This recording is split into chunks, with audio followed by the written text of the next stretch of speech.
Это Албания, детка. Ну что ж, всем привет! Сегодня мы снова в прежнем составе. Я, Катя, Дмитрий и Майк. И сегодня мы хотели бы поговорить с вами о транспорте в Албании, обо всех видах транспорта. Говоря о транспорте в Албании, прежде всего нужно упомянуть, где Албания непосредственно находится. Албания находится на Балканах, а значит Албания находится в соседстве с такими странами, как Греция, Черногория. Если чуть проплыть, так там и Италия. Потом у нас, естественно, Греция, если вниз проехать, Северная Македония. То есть Албания находится в весьма интересном окружении стран, ребят. И это очень здорово, и это открывает очень большой потенциал с точки зрения путешествий в соседние страны. С точки зрения прибытия в Албанию, нужно упомянуть, что прежде всего самым популярным местом прибытия нашего брата и вообще людей, да, является, естественно, аэропорт Тираны. На данный момент самый главный аэропорт страны.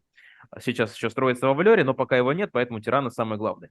Россиянам удобнее всего попасть в Албанию с Стамбула. И существуют прямые рейсы, и весьма удобно, как Стамбул использует как хаб. Также, если у вас есть шенгенская виза, то у вас открывается огромная возможность с точки зрения прибытия с других стран, скажем, с Греции, с Италии, то есть возможностей очень много. Говоря о паромном транспорте, о паромах, вернее, удобнее всего добраться с трех точек. В принципе, я думаю, это только главные три порта. Это у нас, естественно, порт Дуреса, порт Влеры, и в Саранде у нас тоже есть порт, откуда можно прибыть, например, с острова Корфу.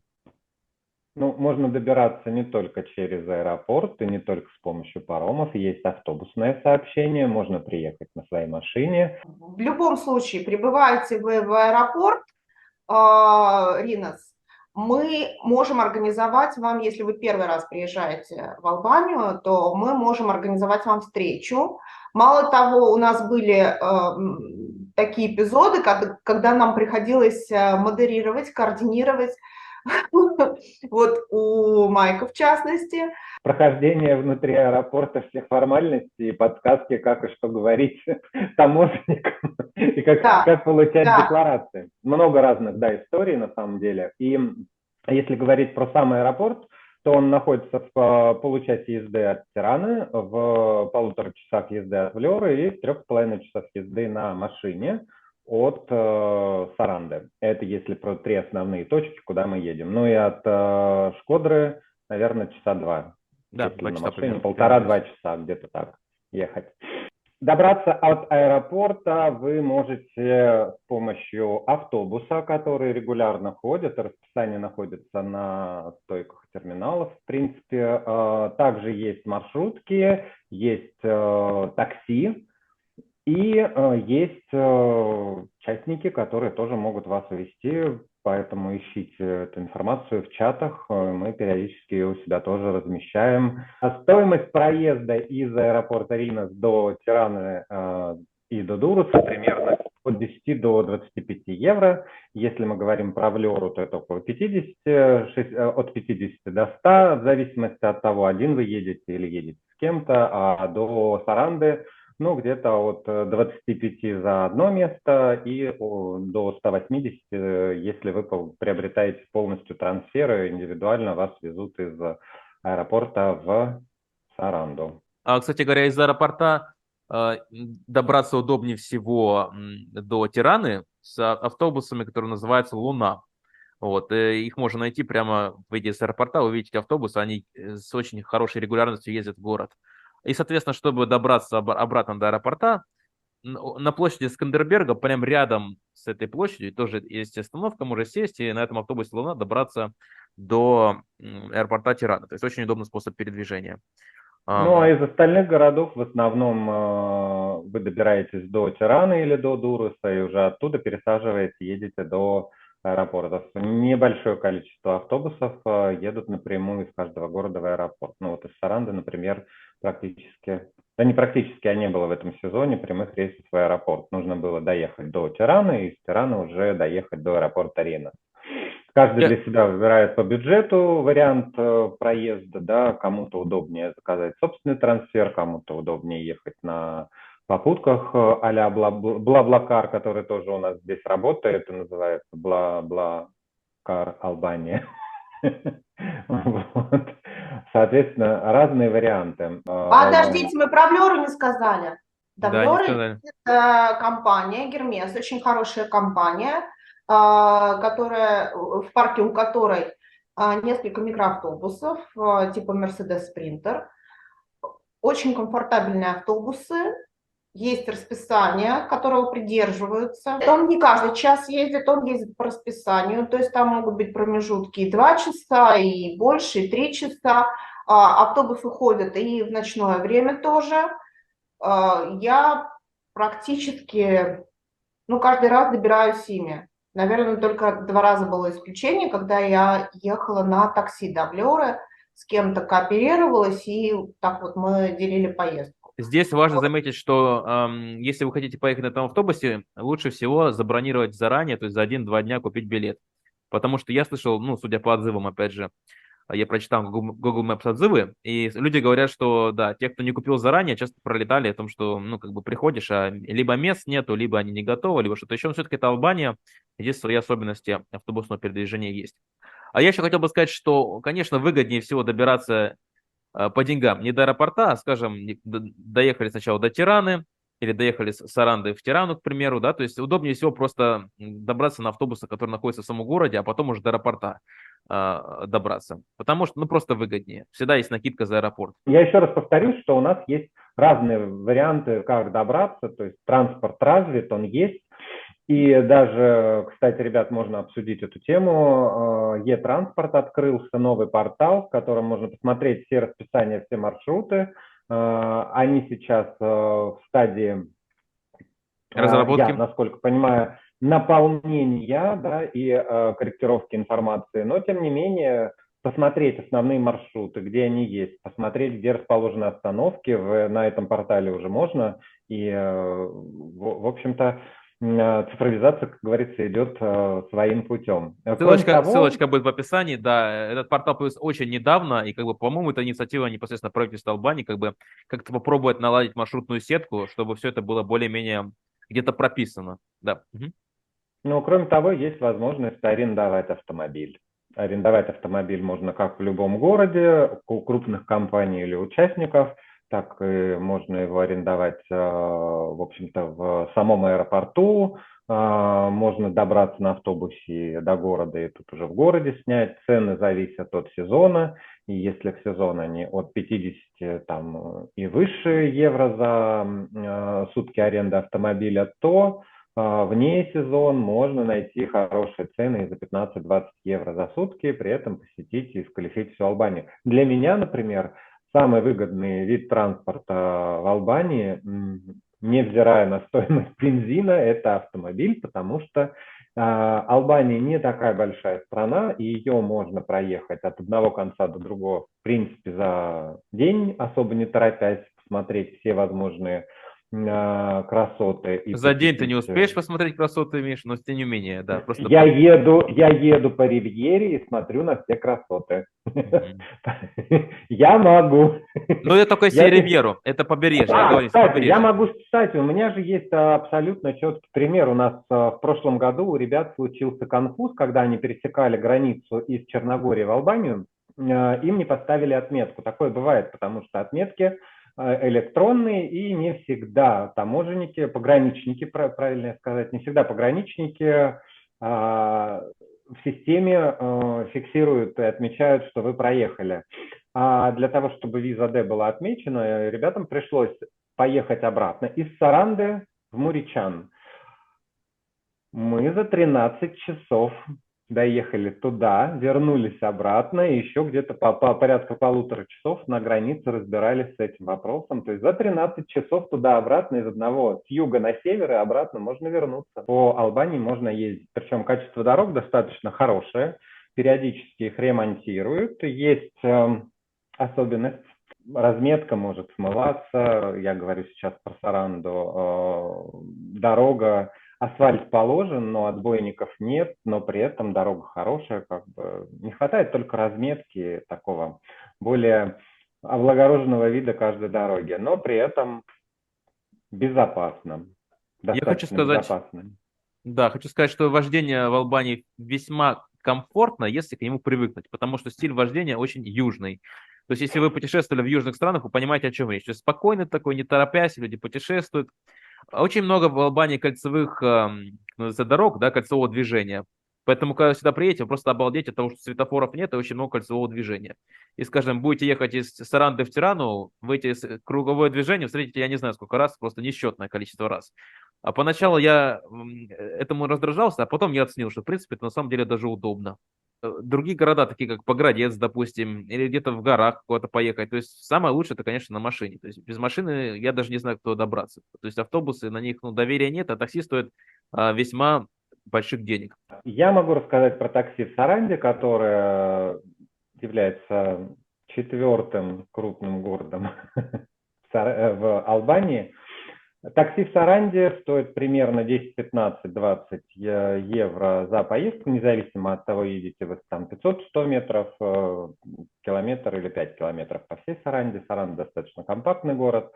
Нет приложений, как мы уже привыкли, да, заказывать через приложение. Все заказывается либо по номеру телефона, либо через WhatsApp. И чаще всего язык общения албанский, но английский тоже принимается, и таксисты стараются на английском все-таки тоже разговаривать. Если мы говорим про маленький город Саранда, то в Саранде такси есть, но оно достаточно дорого. Что у вас во Влёре с такси? Ситуация, в общем, во Влёре и в Тиране, и вообще везде в Албании, она абсолютно такая же, как вот ты описал в случае с Сарандой. То есть, куда бы ни поехал, 10-15 евро, и этот опыт очень, непонятный для меня, потому что даже в Лондоне я добирался дешевле порой с места до места, чем в Албании, ребята, вы представляете? То есть, настолько сервис такси, к сожалению, пока не развит, и есть огромный потенциал, чтобы его развить в будущем. Просто я не верю, что Uber сюда, допустим, или другая большая контора не должны прийти, они должны прийти. Есть приложение, кстати говоря, два приложения есть, я приведу в ссылочки в описании, но эти приложения не очень функциональны, и, в общем-то, пока я пользовался, ничего не получилось. WhatsApp гораздо более понятнее, и местные предпочитают пользоваться именно WhatsApp, и просто останавливая машины на улице. Вот так вот, в общем, все работает. Те, кто не пользуется такси, не арендует собственный автомобиль, всегда могут путешествовать по Албании на междугородних автобусах. Да, междугородние перевозки достаточно развиты. В сезон рейсов намного больше, чем вне сезон. Напомню, что не сезон у нас примерно идет с ноября по март, да, начало апреля. Все остальное это сезон, и начинают с этого времени увеличиваться количество маршрутов. Из Таранды, как я уже говорил ранее, до Тирана, например, добраться на автобусе, это будет около 4-4,5 часов, до Влёры 2-3 часа. Из Тираны до Шкодра порядка 2 часов, и где-то около 2 часов тоже из Тирана до Влёры. Правильно я понимаю? 1,5-2 часа. С Тирана до Влёры где-то 3 часа, где-то 3 часа, 2,5-3 скорее, да, где-то так. 2,5-3.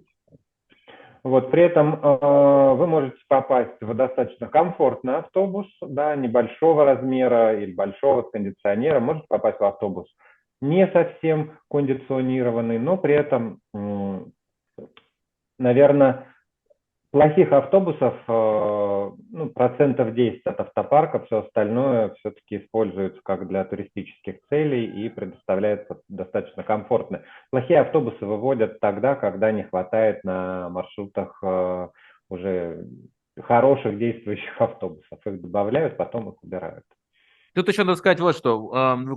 Как вообще работает система передвижения? Вот ты начал сказать про маршруты междугородние, но система такая, что в Албании практически нет вокзалов, которые в нашем привычном понимании являются вокзалами, то есть зона ожидания, там какие-то кофейни, что-то еще. Этого всего нет.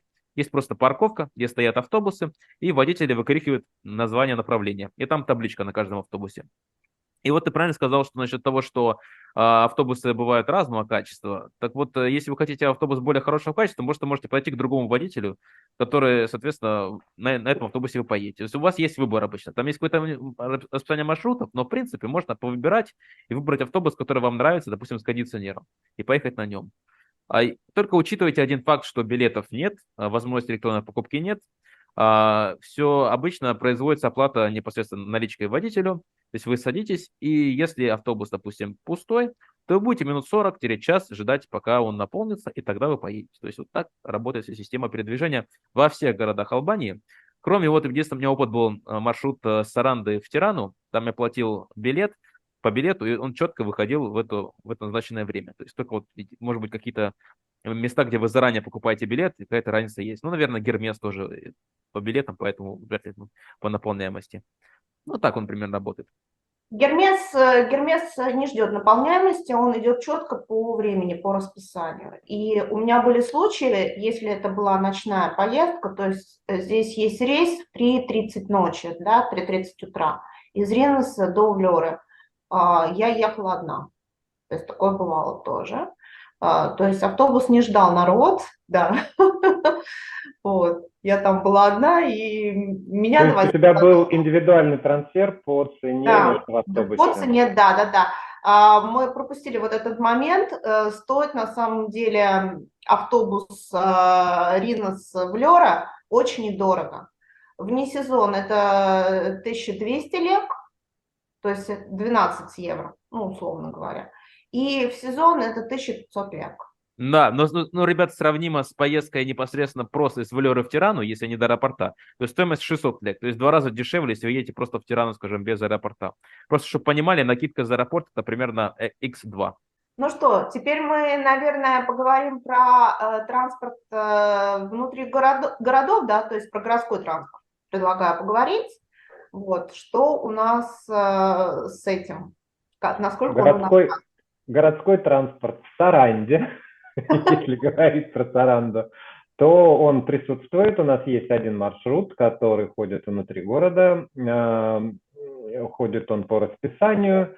Раз в каждые 20-30 минут вы можете найти этот автобус. Но Саранда город небольшой, его, в принципе, можно пешком за полчаса пройти от одного края до другого, поэтому таких больших сложностей не возникает. И также есть сообщения районные с близлежащими городами, например, от Дельвины до Саранды ехать 30 минут на маршрутке, 15 минут на машине. Каждый час ходят маршрутки в небольшие города, расположенные деревни, которые расположены рядом. До Ксамиля ходят постоянно маршрутки, это если мы говорим про жемчужину Албанской ривьеры. И до Бутринти археологического заповедника тоже ходят регулярные рейсы, в том числе и городской рейс, он тоже доходит до Бутринти. Онлайн-расписания, так понимаю, нет этих маршрутов, да? То есть, насколько понимаю, в Саранде этого нет. Расписание есть маршрутов, оно присутствует, но с учетом того, что, например, в сезон достаточно большие пробки, то не всегда удается водителям, как бы они ни хотели, да, выдерживать это расписание, по той простой причине, что просто есть пробка, большое количество машин. Когда у нас не сезон, то расписание выдерживается очень хорошо, и тут вообще сложности не возникает. Говоря про Тирану, вот если мы переключимся с Саранды к Тиране, так вот в Тиране есть портал государственный tirana.al, на котором можно посмотреть маршруты, чтобы добраться до разных частей города. На самом деле маршрутов довольно много, приложения специального тоже я не нашел, только сайт какой-то, все по-албански, и у меня некоторая проблема с навигацией была, но в принципе, если поспрашивать у местных, там есть автобусные остановки, либо просто стать на автобусную остановку, которая находится возле площади Скандерберга, там довольно за небольшую сумму можно добраться, скажем, до автобусного терминала. Из того, что маршрут популярный, который я использовал, про Влёру нам расскажет Катя. Что я могу сказать по Влёре? Во Влёре у нас 4 маршрута общественного транспорта. 2 из них ходят каждые 15 минут, и 2 остальных ходят каждые полчаса. Добираться достаточно удобно, быстро, но да, как обычно это происходит в Албании, расписание найти сложно где-либо, то есть его нет онлайн. Я, во всяком случае, так и не смогла найти вот за почти год проживания здесь. Но, тем не менее, остановки расположены достаточно часто, поэтому ты можешь просто, прогуливаясь от остановки к остановке, одновременно с этим отслеживать, да, то есть если автобус приближается, ты просто садишься в автобус и все. Оплата кэшем кондуктору. В каждом автобусе ездит дядечка, который выдает тебе билетики отрывные. Все очень так лампово. И проезд стоит 40 лек. По Влёре, неважно, по любому маршруту. Вообще считаю, что по Влёре надо перемещаться либо на электросамокате, электроскутере или на велосипеде. Это вот самый оптимальный вариант для перемещения по Влёре. Влёра, Это она как раз отличие, да, как раз следующие виды транспорта, которые мы хотели бы рассмотреть, потому что велосипеды и самокаты в Албании есть, их можно как приобрести, так и взять в аренду. И Влёра, и на мой взгляд, кстати, тоже один из самых приспособленных к этому городов с точки зрения именно велосипедных дорожек и возможности кататься, путешествовать и осматривать город с помощью этих. Так как в Саранде есть и велосипеды, и самокаты. Ну, ребята. но Саранда, она горная, она такая вся, Саранда, она террасами Саранде, расположена. ребят, в Саранде отсутствует инфраструктура пешеходная и велосипедная для того, чтобы комфортно использовать два эти средства передвижения. Можно, но с осторожностью достаточно. И не знаю, как во Влёре, в Саранде нет культуры езды на самокатах, потому что и местные туристы ездят как по дорогам, так и по тротуарам, где это возможно, где есть возможность на этом проехать. В общем-то, не соблюдая никакие ни правила этикета, ни правил приличия, как у вас во Влёре с этим. У нас во Влёре абсолютно противоположная ситуация, но это благодаря все-таки городу, потому что у нас действительно, ну а что ты так на А я меня не согласен, я не согласен. Я просто Нет, порой... но не знаю, у нас специально выделены дорожки велосипедные и самокатные, все этим все как бы обусловлено. То Да, у есть меня такой они опыт. У меня... практически на всех основных трассах есть, и Да. народ по ним ездит. Да они-то есть, и как бы и народ ездит, и я в том числе езжу по этим дорожкам самокатным, велосипедным, да. Проблема в том, что люди постоянно пересекают эти границы, и ты постоянно чуть ли не врезаешься, либо как бы, ну, в общем, постоянно какие-то коллизии Но происходят. это пешеходы, вот у Пешеходы. пешеходов нет культуры, у велосипедистов и самокатистов У такая самокатистов тоже нет, потому что они разгоняются на полной скорости, а ты, скажем, просто переходишь, ну, случайно как пешеход переходишь через эту дорожку. И чуть ли не на полной скорости тебя сшибают. Сколько раз такое было, меня не сшибали, конечно, но просто очень-очень близко к этому было. Поэтому все-таки я здесь делаю ремарку, что культуры, по-моему, нигде нет в Албании в этом плане. Еще долго-долго-долго, когда она появится. Но я могу только сравнивать с культурой вот такого передвижения в России. Мне кажется, что в Албании все-таки культур-то побольше. Может быть. Но это еще обусловлено тем, что в России все-таки нет такого количества, ну, как во Влёре. Влёр, мне кажется, это вот в этом смысле, я не знаю, как в Тиране, но Влёра в этом смысле, она немножко особняком стоит, потому что здесь действительно на всех основных улицах обязательно выделенная дорожка для велосипедистов и самокатчиков.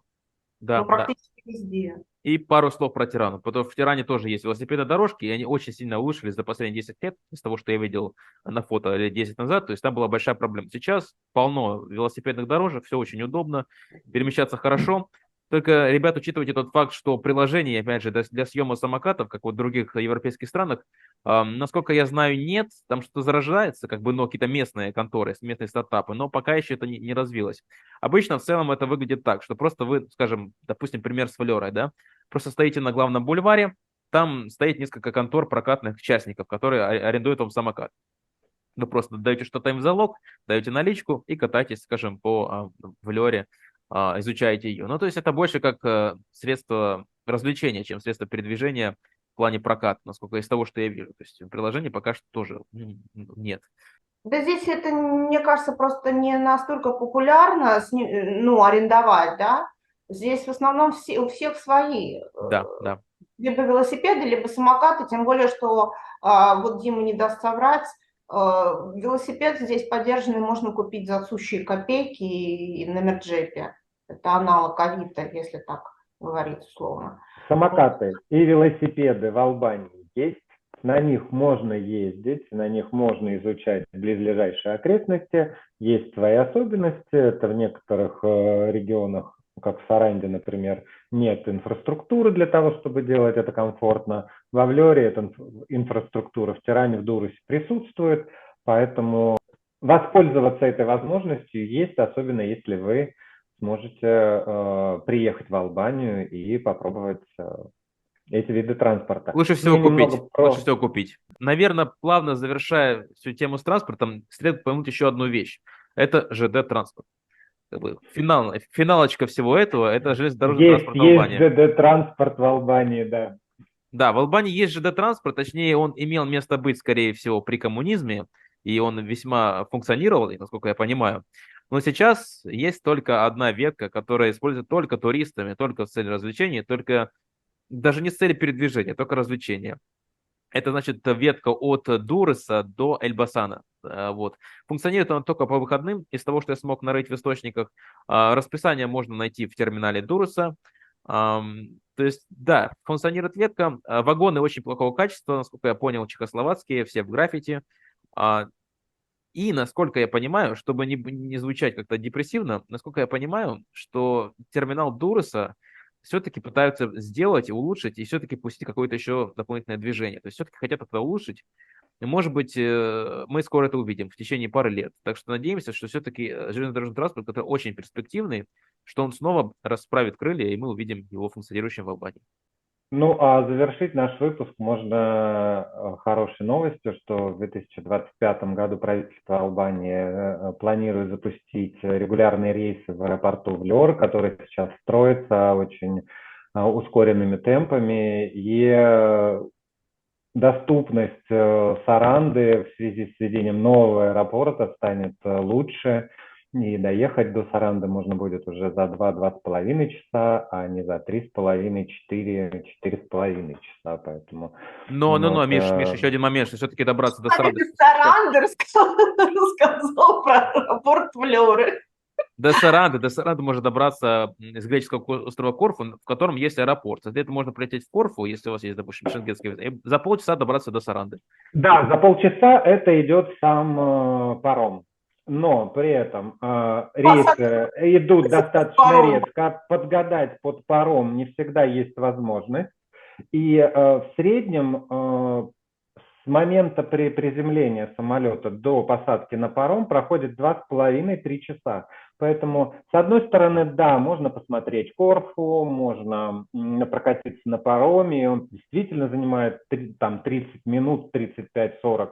Но иногда бывают шторма, иногда бывает ветер, море не всегда обеспечивает для нас комфортную поездку. И по итогу, что вы прилетаете в Тирану, что вы прилетаете на Корфу, что вы будете прилетать во Влёру или приезжать на автобусе по наземным маршрутам, в любом случае вам потребуется определенное время, чтобы посмотреть эту прекрасную страну, потому что это Албания, детка, и здесь есть что посмотреть. Подытоживая весь наш сегодняшний разговор и нашу тему, я хочу сказать, что на самом деле в Албании достаточно возможностей для того, чтобы перемещаться по этой прекрасной стране. И, например, лично у меня никогда не возникало никаких проблем с транспортом, с перемещением между городами. Думаю, у Миши тоже, поскольку у Миши просто свой автомобиль. Вот. Дима, насколько я знаю, тоже у нас путешественник знатный, поэтому он тоже, в общем-то, выберется из любой ситуации, но Албания пока не подкидывала сюрпризов, несмотря на то, что какие-то виды транспорта развиты лучше, какие-то хуже, тем не менее, пока без сюрпризов все здесь обходится, все здесь хорошо, все безопасно, вот, ну, за исключением собак бродячих. Так что приезжайте, пожалуйста, путешествуйте по Албании, обзаводитесь велосипедом, самокатом, личным автомобилем, либо пользуйтесь услугами общественного транспорта. Вам здесь будет счастье в этом смысле. И я хочу анонсировать следующий выпуск. Мы будем говорить в следующем выпуске про медицину. Так ли? Так ли? Так ли? Так ли? Так ли. Путешествовать по Албании можно, главное соблюдать безопасность и правила безопасного путешествия. Ну а если что-то произойдет, да, действительно, Кать, в следующем выпуске мы расскажем подробнее про медицину и про то, как ей здесь можно пользоваться, что доступно туристам, а что доступно местным жителям. Спасибо всем за просмотр. Пока-пока. Пока-пока.